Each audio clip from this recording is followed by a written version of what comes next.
მოგესალმებით, წარმოგიდგენთ სალექციო კურს გლობალურ ბიზნესში. დღევანდელი ჩვენი სალექციო თემები იქნება საერთაშორისო სტრატეგიული მენეჯმენტი და ასევე საერთაშორისო ბაზრების ანალიზი და ბაზრებზე შეღწევის სტრატეგიები. წინა ლექციებში ჩვენ განვიხილეთ საერთაშორისო ბიზნეს გარემო, ეხლა უშუალოდ გადავდივართ თვითონ კომპანიების სამოქმედო გეგმებზე, მენეჯმენტის თავისებურებებზე, რომელიც ახასიათებს გლობალურ კომპანიებს. დავიწყოთ პირველი საკითხით, ეს არის საერთაშორისო სტრატეგიული მენეჯმენტის ამოცანები. მთლიანობაში საერთაშორისო სტრატეგიული მენეჯმენტი ეს არის ქმედებების ერთობლიობა, რომელიც ეტაპობრივად მოიცავს მიმართულებებს და მთლიანობაში ის გულისხმობს როგორც შიდა, ასევე საერთაშორისო ბაზრებზე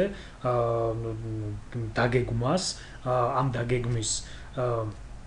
რეალიზაციას და კონტროლის მექანიზმების ერთობლიობას, რომელიცაც ახორციელებენ გლობალური კომპანიები. ეს არის ერთიანი მთლიანი კომპლექსური პროცესი მოქცეული ერთი მართვის სტრუქტურაში. თუ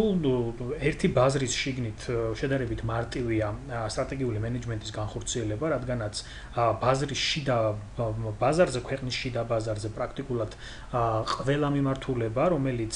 ეხება კომპანიას, როგორც შიდა გარემოს, ასევე გარე გარემოს გავლენის მექანიზმებში, პრაქტიკულად არის იდენტური, ამიტომ იქ მრავალფეროვანი ელემენტებით თვითონ სტრატეგიული მენეჯმენტი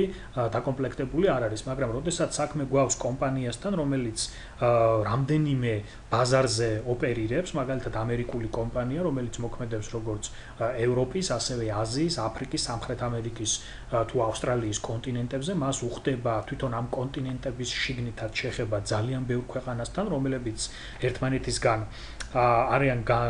განსხვავებული ძალიან ბევრი მაჩვენებლით, როგორც ეკონომიკური, ასევე სოციალური, კულტურული, ისტორიული თუ ასე შემდეგ, ამიტომ ყველა ამ ნიუანსების გათვალისწინება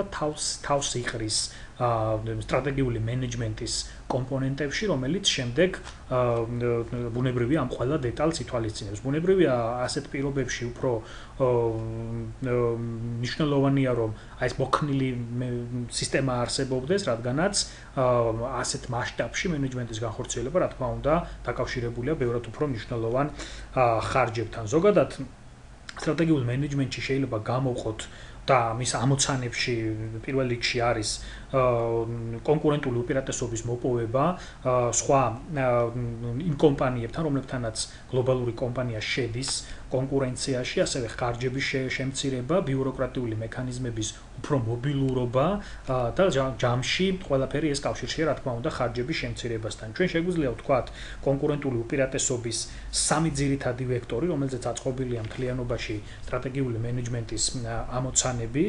პირველი ეს არის ეფექტური ზრდა, ბუნებრივია, როდესაც კომპანია გადის ახალ ბაზრებზე, ეს პირდაპირ კავშირშია კომპანიის აქტივების, შემოსავლების და მთლიანობა საბოლოო ჯამში მოგების ზრდასთან და თვითონ კომპანიის მოქმედების მასშტაბები იზრდება. შემდეგი ეს არის წარმოებების გადატანა გლობალიზაციის შედეგად. ბუნებრივია, გლობალიზაციის პროცესში შეღწევა სხვადასხვა ბაზრებზე ხდება ბევრად უფრო ადვილი და ნებისმიერი ბარიერების საკითხი ლიბერალიზაციისკენ მიდის, ამიტომ ბუნებრივია ხარჯების შემცირების მიზნით კომპანიების სურვილი გაიტანონ წარმოებები ქვეყნის გარეთ არის ერთ-ერთი ის კონკურენტული უპირატესობა, რომელსაც საერთოდ გლობალური კომპანიები აღწევენ და ასევე მასშტაბის ეკონომია გულისხმობს გამოშვებული პროდუქციის რაოდენობასთან ერთად იზრდება ერთეულ პროდუქციაზე არსებული დანახარჯები. ამიტომ საერთაშორისო ბაზრებზე გაფართოება ეს ნიშნავს კომპანიისთვის თითოეულ წარმოებულ პროდუქციის ერთეულზე ხარჯების შემცირებას. ფასისმიერი კონკურენცია კი გლობალურ ბაზრებზე ერთ-ერთი მნიშვნელოვანი კომპონენტია, რომლის ზღვარზეც მიმდინარეობს საკმაოდ მძაფრი კონკურენცია. ჩვენ შეგვიძლია მაგალითად მოვიტანოთ საკმაოდ საინტერესო სქემა, თუ როგორ შეიძლება ცხრილური პრინციპით შევადაროთ ადგილობრივი ამერიკული კომპანია, რომელიც მუშაობს ამერიკულ ბაზარზე და იგივე კომპანია, რომელიც მუშაობს გლობალურ ბაზრებზე სხვადასხვა მაჩვენებლების მიხედვით, რომელიც გავლენას ახდენს სტრატეგიულ მენეჯმენტზე და დაგეგმვის პროცესებზე, როგორია განსხვავებები მათ შორის. პირველი ეს არის ენა და კულტურა, თუ ამერიკის შიდა ბაზარზე ამერიკული კომპანიას შეხება აქვს ერთიან ღირებულებებთან, ერთიან ტრადიციებთან და მიუხედავად ამერიკის მრავალ ეროვანი შემადგენლობისა იქ არის მაინც საერთო ენა, კულტურა და ტრადიციები, ბუნებრივია, ამიტომ ასეთ შემთხვევაში შიდა ბაზარზე მუშაობა მოითხოვს ერთიან და ერთფეროვან მიდგომას, მაშინ როდესაც საერთაშორისო ბაზარზე იგივე კომპანიას უხდება შეხება სხვადასხვა კულტურებთან, ენობრივ ბარიერებთან და ამიტომ მას ბუნებრივია მრავალფეროვანი მიდგომა ჭირდება მსგავსი სტრატეგიული მენეჯმენტის განხორციელების პროცესში. ასევე ძალიან ბევრ ქვეყანაში, რა თქმა უნდა, არის სახელმწიფოენად გამოცხადებული ადგილობრივი ენა და ნებისმიერი გლობალური კომპანია ვალდებულია იგივე ოპერაციები, კორესპონდენციები თუ სხვადასხვა ტიპის დოკუმენტაცია აწარმოოს ადგილობრივ ენაზე. ეს ბუნებრივია, ერთგვარ ბარიერსაც ქმნის გლობალური კომპანიებისთვის, თუმცა კომპანიები ამას, რა თქმა უნდა, თავს არ თმევენ. განსხვავება პოლიტიკაში, ამერიკის პოლიტიკური სისტემა არის საკმაოდ მოქნილი, ეფექტური და ამიტომ იქ მიმდინარე პოლიტიკური პროცესები ბუნებრივია ახდენს გავლენას შიდა ბაზარზე, მაგრამ არა იმ სიმძაფრით, რაც შეიძლება არსებობდეს ძალიან ბევრ ქვეყანაში. ანუ შეგვიძლია ვთქვათ, რომ ამერიკაზე პოლიტიკურ პროცესს, როგორც ასეთი ამერიკულ კომპანიებზე, შიდა ბაზარზე მოქმედებისას გავლენა არ აქვს, მაგრამ იგივე ამერიკული კომპანიები, რომლებიც მუშაობენ საერთაშორისო ბაზრებზე, ძალიან ბევრ ქვეყანაში პოლიტიკური სისტემების და პოლიტიკური სისტემების ცვლილება, რა თქმა უნდა, ამ კომპანიების მოქმედებაზე აისახება. ეკონომიკური მაჩვენებლები, ამერიკა ითვლება ერთ-ერთ კონკურენტუნარიან ეკონომიკად, კონკურენციის მაღალი ხარისხის მქონე ეკონომიკად, იქ მაკროპარამეტრები სტაბილურია,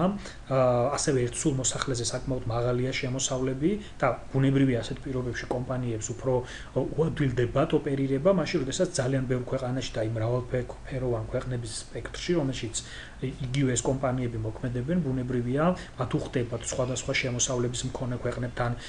ურთიერთობა, სხვადასხვა ეკონომიკური მონაცემების მქონე ქვეყნებთან ურთიერთობა და მაგალითად შეიძლება ერთი და იგივე კომპანიისთვის იყოს ქვეყანა, რომელიც სადაც მას ძალიან ღარიბ ქვეყანაში უხდება ოპერირება და განსხვავებული მიდგომები შეიძლება ჭირდებოდეს იქ ოპერირებას, მაშინ როდესაც იგივე მაღალი შემოსავლის მქონე ქვეყნებში ეს მიდგომა იყოს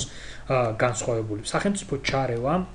ამერიკა ითვლება ქვეყნად, რომ სადაც სახელმწიფო ჩარევა მინიმალურია, ამიტომ ამერიკულ კომპანიას, რომელიც შიდა ბაზარზე მოქმედებს, ბუნებრივია ეს ნაკლებად ეხება, მაშინ როდესაც იგივე ევროპულ ქვეყნებში, იგივე კომპანიის ოპერირების შემთხვევაში, მასზე ძალიან ბევრი რეგულაცია გავრცელდება, თუნდაც გადასახადების ნაწილში, თუნდაც შრომითი კანონმდებლობის ნაწილში და თუნდაც იგივე სტანდარტების თუ სხვა ბევრი რეგულაციის ნაწილში. სამუშაო ძალა, თვითონ ამერიკაში ითვლება, რომ სამუშაო ძალა არის მრავალრიცხოვანი და შესაბამისად უფრო განათლებული და კვალიფიციური, მაშინ როდესაც იგივე ამერიკული კომპანიისთვის სხვადასხვა ქვეყანაში აბსოლუტურად განსხვავებული რეალობა შეიძლება წააწყდეს და ხშირად კონდეს არაკვალიფიციურ სამუშაო ძალასთან საქმე. ბუნებრივია, ესეც ერთ-ერთი ბარიერია. დაფინანსების საკითხები ამერიკულ ბაზარზე ამერიკული კომპანიისთვის საკმაოდ კონკურენტუნარიანია და საკრედიტო ბაზარი, ანუ საპროცენტო განაკვეთებით საკმაოდ მისაღებია და დაფინანსების მოპოვება არ არის რთული, მაშინ როდესაც ძალიან ბევრ ქვეყანაში ის მაღალ რისკებს და საკმაოდ ესე რომ ვთქვათ ძვირ კაპიტალს უკავშირდება. იგივე მარკეტინგული კვლევების ნაწილში ამერიკულ ბაზარზე ამერიკული კომპანიისთვის ეს არის ბევრად უფრო გამარტივებული, იმიტომ რომ წვდომა არის ინფორმაციაზე, რომელიც მარკეტინგული დაგეგმვის ნაწილში გამოიყენება, მაშინ როდესაც შეიძლება სხვადასხვა ქვეყანაში, თუნდაც იგივე საქართველოს ავიღოთ, ეს ინფორმაცია მაინც არის შეზღუდული კომპანიების შესახებ და კვლევები უფრო მეტ სირთულეებს უკავშირდებათ. სარეკლამო ბაზარი ამერიკული კომპანიისთვის ამერიკაში არსებობს ძალიან დივერსიფიცირებული სარეკლამო ბაზარი, რადგანაც არსებობს ძალიან ბევრი პრესა, ტელევიზია, რადიო, რომელიც კონკრეტულ სეგმენტებზე და ზუსტად იმ ადამიანებზე არიან გათვლილი, სადაც ძალიან მარტივია დათვალო თუ ვისთან მიდის შენს ვერ განხორციელებული რეკლამა, მაშინ როდესაც ძალიან ბევრ ბაზარზე, როდესაც ამერიკული კომპანია ოპერირებს, მას არ აქვს მსგავსი ტიპის განვითარებულ სარეკლამო საშუალებებთან ადგილი. ვალუტა ერთ-ერთი მნიშვნელოვანი კომპონენტი, კომპანიები, რომლებიც მუშაობენ იგივე ამერიკული კომპანიები, მხოლოდ შიდა ბაზარზე მათ ბუნებრივია შეხება აქვთ მხოლოდ ერთ ვალუტასთან და კურსთა შორის სხვაობები და ეს დანაკარგები მათთვის უცხოა, მაშინ როდესაც იგივე კომპანიები საერთაშორისო ბაზარზე ოპერირებისას მათ უხდებათ კონვერტაცია ადგილობრივ ვალუტებში, რადგანაც ძალიან ბევრ ქვეყანაში გადახდის ერთადერთი საშუალება სწორედ ადგილობრივი ვალუტაა და ბუნებრივია ეს კურსთა შორის სხვაობები იძლევა საკმაოდ დიდ განსხვავებას, რაც კომპანიებს კომპანიებისთვის შეიძლება ითქვას, რომ არის გადასაჭრელი ამოცანა. ასევე შეიძლება ვთქვათ, შრომითი კანონმდებლობის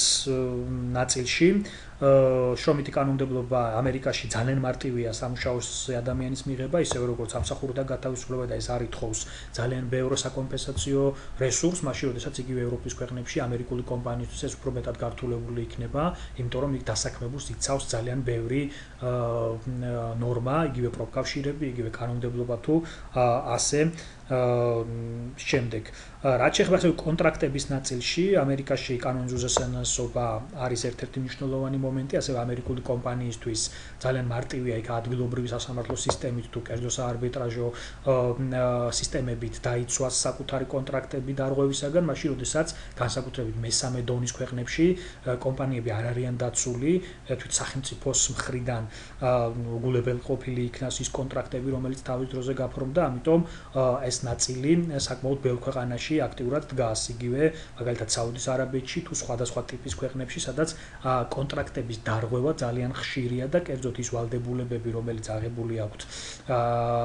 ადგილობრივ მთავრობებს თუ ადგილობრივ კომპანიებს, ასე გლობალური კომპანიების მიმართ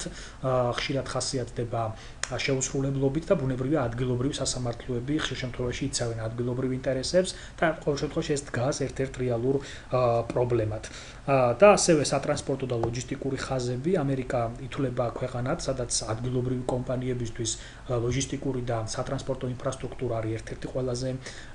მოწესრიგებული და განვითარებული, მაშინ როდესაც ძალიან ბევრ ქვეყანაში შეიძლება ის არ იყოს შესაბამის დონეზე, იგივე სარკინიგზო, საზღვაო, საჰაერო თუ საავტომობილო ტრანსპორტი, მილსადენები თუ ელექტროგადამცემი ხაზები, ამიტომ მთლიანობაში ამ კომპონენტს გლობალური კომპანიებისთვის აქვს ძალიან დიდი მნიშვნელობა. ამიტომ მე მოკლედ შევეცადე მატრიცულად ამეგო მრავალ კომპონენტზე დაფუძნებული მაჩვენებლების ერთობლიობა, რომელიც გავლენას ახდენენ სტრატეგიული მენეჯმენტის დაგეგმვის დროს და რაც ძალიან მნიშვნელოვანია გლობალურ კომპანიებთან მიმართებაში. ამიტომ ნებისმიერ ქვეყანას, რომელიც ცდილობს საკუთარ ქვეყანაში შემოიყვანოს გლობალური კომპანიები, აუცილებელია ეს მაჩვენებლები დაუახლოვოს ერთმანეთს. ასევე არის საკითხები, რომელიც სტრატეგიული მენეჯმენტი წყვეტს, ეს არის უკავშირდება მრავალეროვნულ სიხისტეს, კერძოდ საუბარია იმაზე, რომ ძალიან ბევრ ქვეყანაში, სადაც მრავალ ეროვნულ საზოგადოებებთან აქვს კომპანიას შეხება, მას უხდება გარკვეულ ცვლილებებზე ადაპტირება, იმიტომ რომ არის ქვეყნები, სადაც ძალიან ცვალებადია გარკვეულწილად შეიძლება ითქვას იგივე კანონმდებლობა, იგივე გარემო, რომელიც დამოკიდებულია ძალიან ბევრ ფაქტორზე, ამიტომ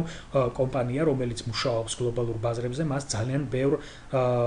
გარემოებებთან უხდება შეგუება და ბუნებრივია ნებისმიერი კომპანია ამისთვის არის მზად, რომ ადაპტაცია განიცადოს ადგილობრივ ბაზრებზე და ასევე საერთაშორისო მენეჯმენტის სტრატეგიული მენეჯმენტის გლობალური მენეჯმენტის საშუალებით იგივე გლობალურ კომპანიებს bis საშუალებით ხდება გამოცდილების გაზიარება და ცოდნების გაზიარება. ეს ნიშნავს იმას, რომ გლობალური კომპანიები შედიან თავიანთი ღირებულებებით, თავიანთი კონცეფციებით და საკუთარი გამოცდილებით, თუნდაც მესამე დონის ქვეყნებში და ეს ბუნებრივია ხელს უწყობს ამ ქვეყნებს შორის და ზოგადად მსოფლიოს მასშტაბით ცოდნების გაცვლას თუ